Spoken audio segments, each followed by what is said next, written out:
start. Say hello. Okay. Kia ora everyone, my name is Kieron, and I'm joined here with James. James, thank you so much for meeting with me today.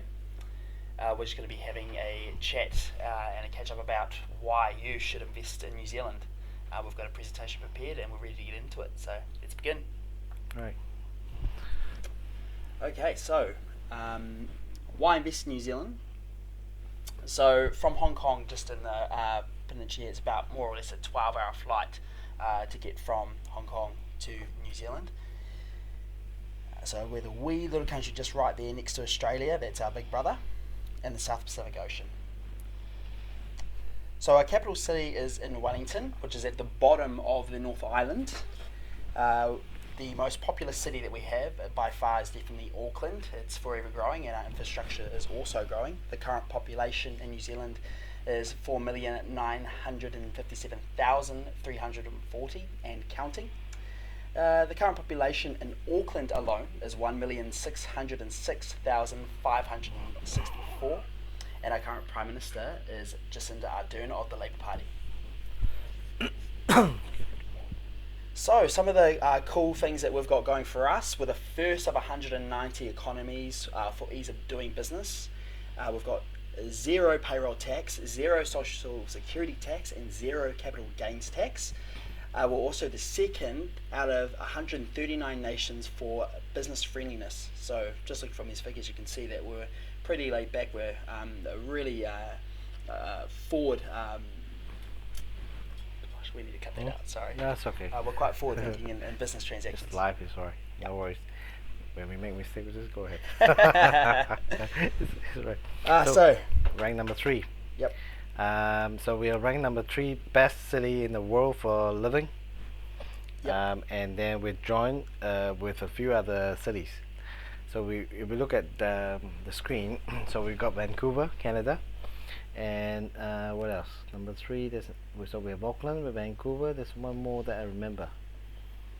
Or just 2 of us. Might be 2. Just under Zurich and Vienna. Oh, Munich, Germany. Yeah, Germany. So we got Germany and where's it? Vancouver, Canada. So what's the number 1? Vienna in Austria. And Zurich, number 2, Switzerland. And Zurich, yep. Okay. All right. Greatest country on earth for 7th year in a row. Greatest country on earth, yes. New Zealand is not without wonders. There are hot springs, spectacular, bungee jumps, penguins. Also, the Fiordlands are absolutely gorgeous down in South Island. Anyone who's been to Queenstown knows it's the tourist attraction of New Zealand. Yeah. So we've got some of the top universities in the world. Quite a few of our universities are in the top 3% of the entire world. And third most desirable city, which we saw it just now in the other slide. Auckland University. And then Auckland University is ranked top 100. Yep. And third top place in the world for expats. Yeah. So tourism and hotel development. Obviously, our tourism industry is booming. It's only going to continue to grow. And to meet its requirements, more hotel infrastructure is needed. So there's many opportunities for large-scale investment.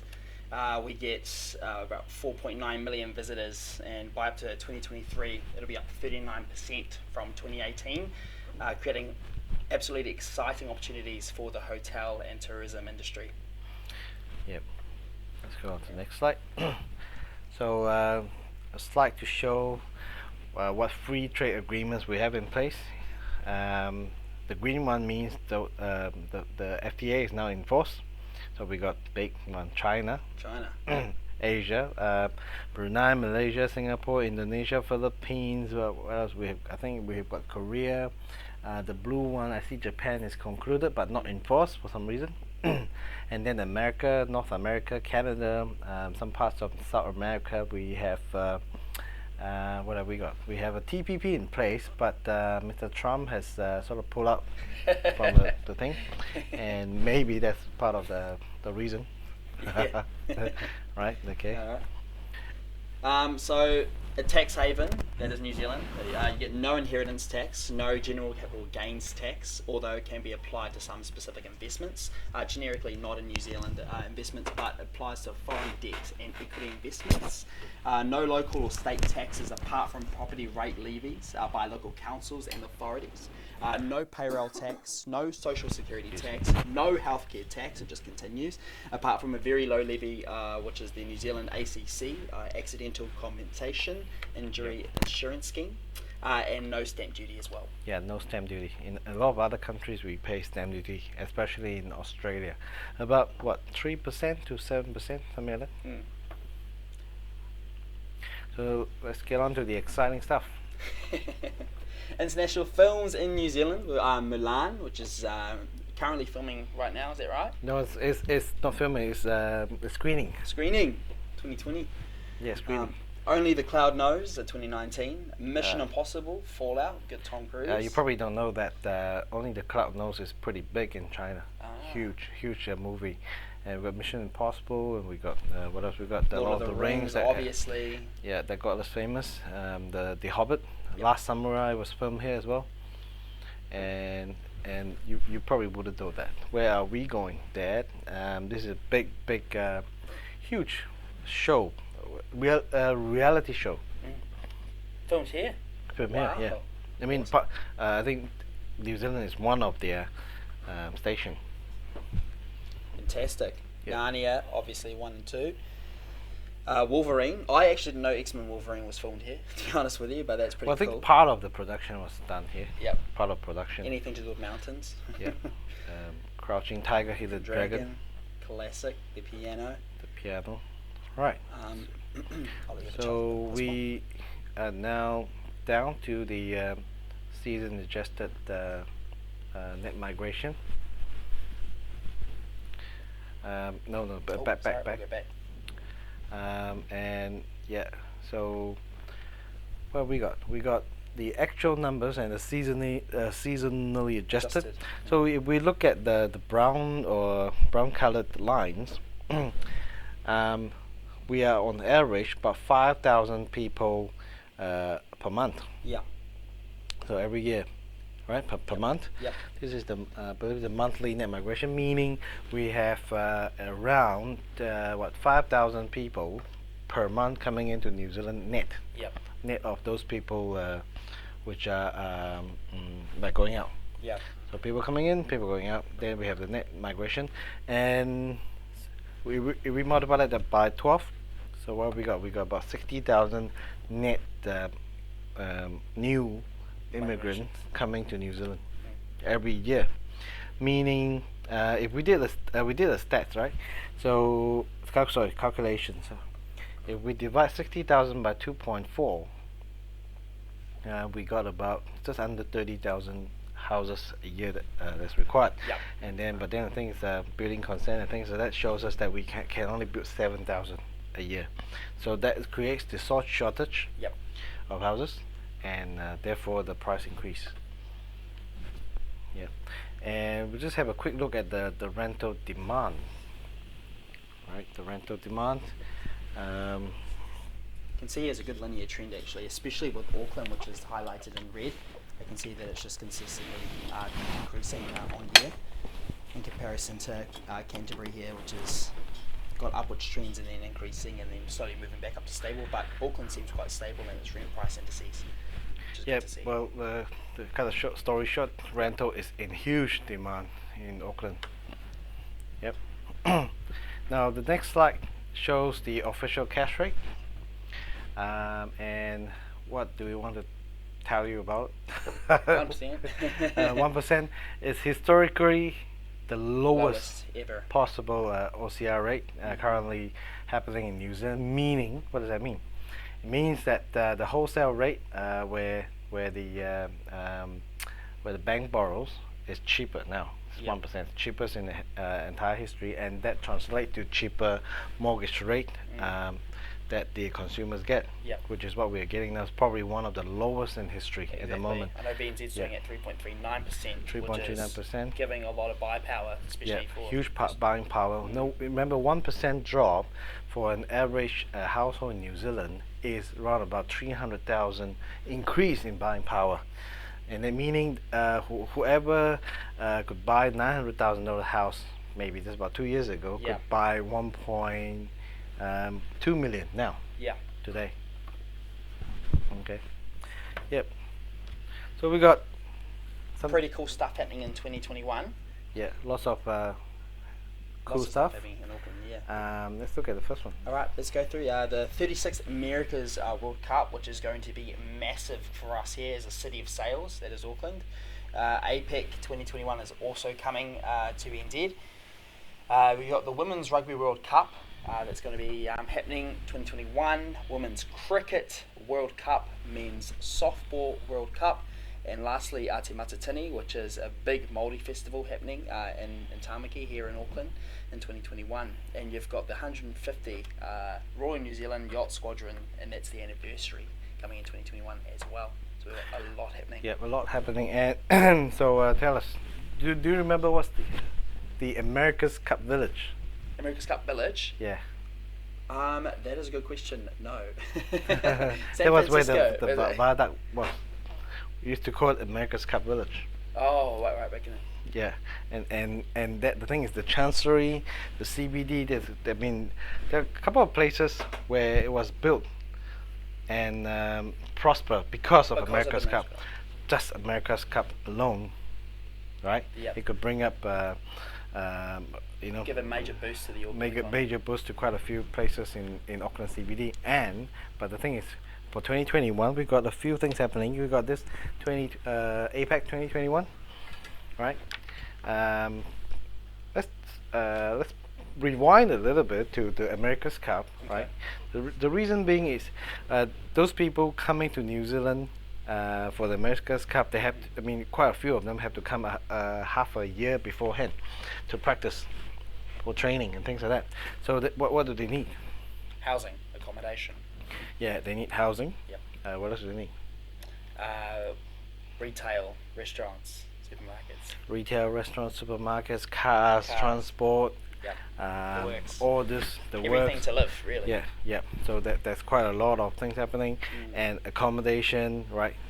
Pumping money into the economy, pretty much.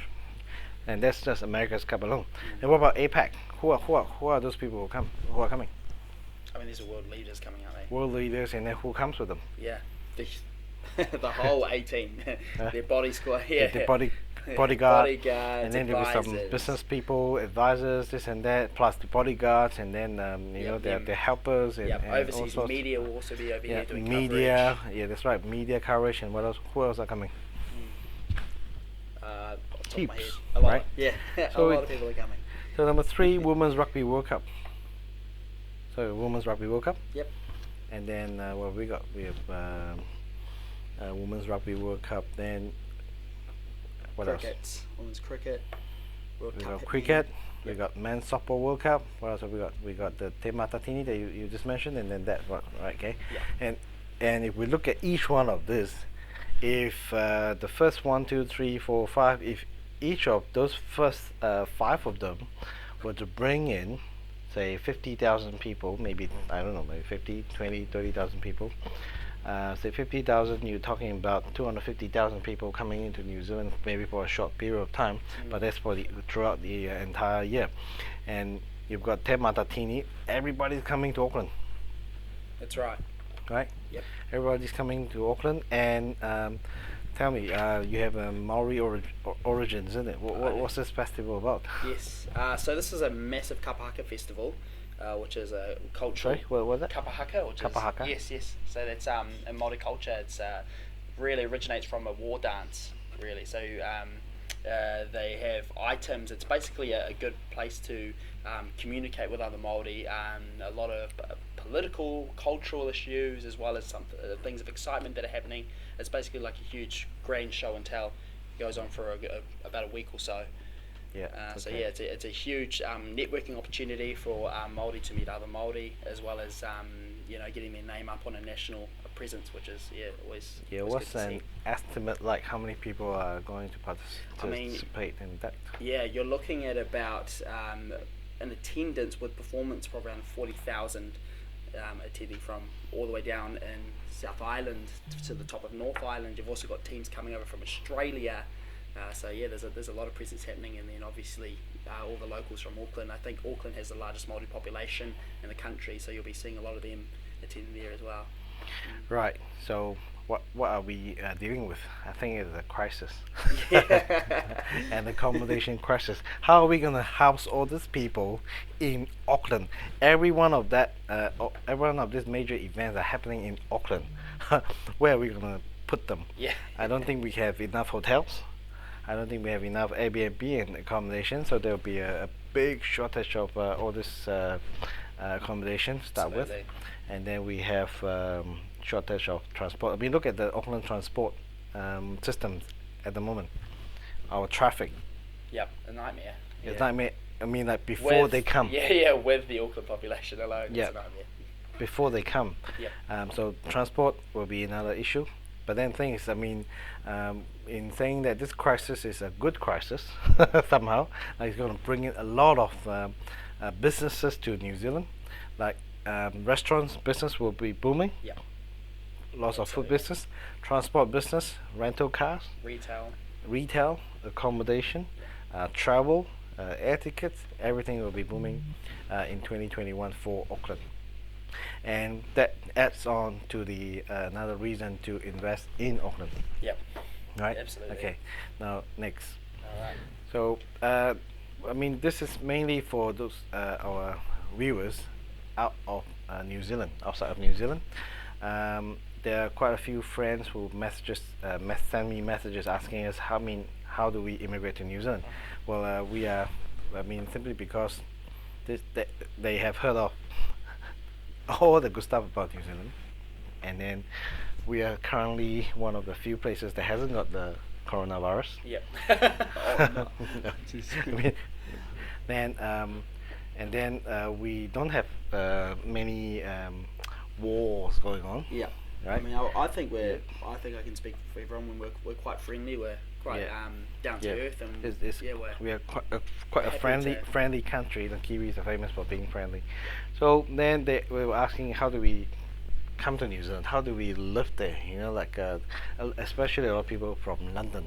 Right. And people from Hong Kong and Taiwan, they are quite keen to look at the option. Yep. So we've got this bit of summary, but we have to declare that we are not an immigration company. We are not a licensed immigration consultant, but this is some details, some facts that we've got straight from the Immigration New Zealand website, and anything further that then you really need to see a licensed immigration consultant. And of course, we do have a list of them that you could talk to. But then, it's just a quick summary of what is involved, right? So for investment, I mean, this is in relation to what we are trying to promote here. Yeah. So there are like tons of other ways, including like work visa or entrepreneur or things like that. But these are two of those that are of particular interest to us. Yep.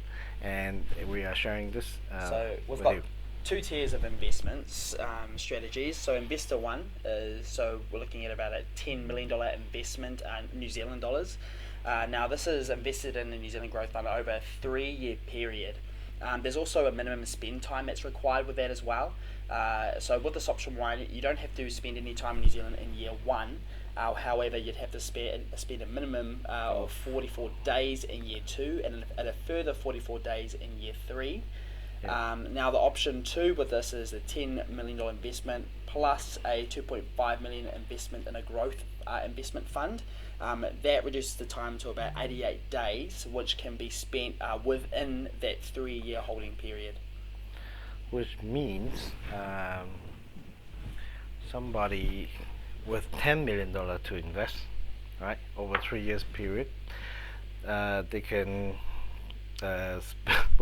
pretty much spend if they were to invest in growth investment, which what we are promoting here is a growth investment, well, and that subject to a verification with your lawyer or immigration consultant, right? And then for if you choose to invest in this, or what we are promoting, then you only have to invest 2.5 million max. Yep. No age restrictions, and also English proficiency. Oh, sorry, no, is not no, required. 2.5 million in growth investment plus 7.5 in something else. Sorry, I think we need to cut that. Yeah. It's alright. We'll just move on to the second category. So the investor 2 category. So there's a minimum spend of 3 million New Zealand dollars in investment over a 4-year term. Now the minimum spend time is rather different. In option 1, you'd have to spend 146 days per year over the 4 years. Now option 2, you can invest 750 in a New Zealand growth investment, but you're only required to spend 430 days at any time within the 4-year period. Now there are age limit restrictions to this, so it's up to the 65 years old, and you'd have to score a EILTS score of 3 and above. I'll test for 3 and above. Right, and then from what we have gathered, if you only invest 750,000 in a growth investment, right, then you can choose to stay 438 days at any time, but that's still over 1 year, just over 1.5 years, Yep. pretty much. Okay, and right, okay, so we will look at what we are going to promote. This video is sponsored by the Hadlow Project, which is one of the largest, developed by the largest apartment developer in New Zealand, Conrad Property. And here we go. So looks pretty, Visually stunning. really stunning, yeah, and nice. then it's designed by very famous architect in New Zealand. They call it the Losch Group. German, right? Yeah, German. Yep. Yep. Okay. And then there are a total of 102 terrace houses. Yep. 11 apartments, 7 retail freehold strata title units. Okay. And so some pretty pictures, 3D renders of what the this apartment. I mean, this is not apartment. These are terrace houses are looking like. Some exterior photos and some nice courtyard. Good living environment. Yeah, absolutely. And another render. So nice looking. What do you call that? Courtyard. So it open. I mean, the living area opens up to the. You have a little terrace. Little sort of. Is that terrace or Yeah, garden? Yeah, call it garden. Living area. Yep. Yeah. Outdoor living. Outdoor living. Outdoor living. Yep. Well, Conrad is famous for their quality. And what else have we got? The bedroom looks like that. So Nice, yeah. Nice floor to ceiling height as well. Looks very spacious. yeah. It's quite nice. So yeah, we've got an indoor-outdoor flow. Which Yep. would be beautiful. Okay. Now Okay. let's have a look at the area. So you got the Hadlow Project just down here. It's not too far away from the city centre. I think we could do the pointer here. Oh, cool, great. Yep. So here we are here in Greyland. Greyland, and so So it's about more. I think it's approximately 8 stops away from the city centre. they've done some research on the bus routes. About 2 stages. Two I don't- stages, huh? Yeah, I haven't been taking buses for them. It's so close to city centre. Yeah. 2 buses, two stages. Yep, and it's Right. just a walk away from Western Springs Stadium here. They've Oh, yeah. always got cool stuff going on. Like right at the moment, they're doing open air cinema. Thing they host between January to February, which is always pretty cool. Yeah. A lot of concerts down there too. A lot of concerts. A lot yes. of cool And concerts. then, the Mo- famous Motat just down the road, and Motat. Auckland Zoo. Yeah, Auckland Zoo. Yeah, so you go to the zoo every day. You Yeah. can buy their yearly pass, though. Yeah. annual pass. Absolutely, Yeah. something for the kids to do in the holidays. and Kingston is just over here. So everything is quite close by. I mean, you've got Ponsonby here, which is really well known for its beautiful Coffee, restaurants. cafe. Oh yeah. Yeah. And good high-end retail in Ponsonby as well. Cool. Sorry. Okay. Well, the other this is another slide. I mean, sort of like 3D view and things like that. We'll probably do another sessions purely talking about the the facilities around the area. There are lots of parks. I think Ponsonby and Grayling are kind of more artistic. They are. Yeah, they have an artistic vibe to it. So we will go to this slide that shows a few unique selling point for this project. Yeah, sure. So they've got shared vegetable gardens, right? Yep. Which is pretty cool, nice, yeah. Vegetables, herbs, and things like that. So it's a good way of bringing the community together. And well, I don't know about that, but then it's available. Yeah, still plants. and you've got the annual Hadlow Terrace Festival fundraising thing, something to do with getting the community together. And also got this boot camp, health fitness group. So you think about it, there's over 100 residents. No, families. Families. Over 100 families, and it's their own community, so they can have their fitness group, their own social club, and things like that. But what I find quite interesting is the car share facility. So do I. Absolutely. Right? And I've been asking them how does this work. They said so they will have a few cars there provided by third party, and then people who wants to use it, they could use an app. Hire and download an app and hire the car. It will open the car and they can drive up, and they're charged by the hour. Wicked. Yeah. So technically, theoretically speaking, people living here, they may not need a car, which is probably going to be a trend in the next 5-10 years. Absolutely. A lot of people might not want to own a car because, think about it. I mean, if we own a car, you own a car. I do. Yeah. How many hours do you use a day? Oh, and my job, my job's to drive around, so I probably use it for about 6 hours a day. But I mean, for the normal commuter that's going straight to the office, I mean, I'd probably only use it for about an hour, each way and travel. Each way. The thing is, if we were to travel to, most of us would travel by car to, say, the city to work, and then park the car in a car park for 8 hours. Yeah. And then you drive back home, and then you park in the garage. So each way, if you were to live here and drive your car to the city maybe 10 minutes, and then back 10 minutes, you're only using it for 20 minutes a day. Yeah, exactly. I mean, it's got it all set out for it. I mean, the bus, as you said, for two bus stop routes, and I mean, you'd probably only use the car if you need to go to the supermarket, or you need to go to the hardware store. Those are the times when you really need a car, and I think they're really, providing for that too. So thinking about it, I mean, you're using the car for less than an hour a day, but you're paying for 24 hours. Yeah. So this car share thing is going to be a pretty cool idea. Yeah, I think so as well. Yeah, I think it's quite practical, and then less pollution for the environment. Exactly. Right. All right. Let's have a look at some of the amenities. So 5 minutes away from the development site, you've got Pocket Bar, which looks like a cool, nifty little restaurant there in the corner. Ponsonby Central, as we discussed earlier, has some of the best food retail outlets that there are in Auckland. Not too far, it's a 20-minute walk from the site. You've got Countdown just down the road, that's a 6-minute walk from the development. This is a fun fact actually. Countdown serving more than 2.5 million customers every week. Could possibly be you as well. And then you've got the Grayling Butchers. I've actually been to this butcher, and they have some of the nicest cuts that I've ever had. Really nice, good seasoning as well with marinades and whatnot. So they really good for barbecues over the summer and things like that. Visit your Grayling Butcher. Okay. Yeah. Okay. Also, Daily Bread. You got a nice bakery here. Surrey Medical Centre. This is really important. 8 minutes away from the site. Bunnings as well. It's quite handy. You don't really find much hardware stores in the city. I think Grayling's the only one that has a Bunnings within the city area, so that's really convenient.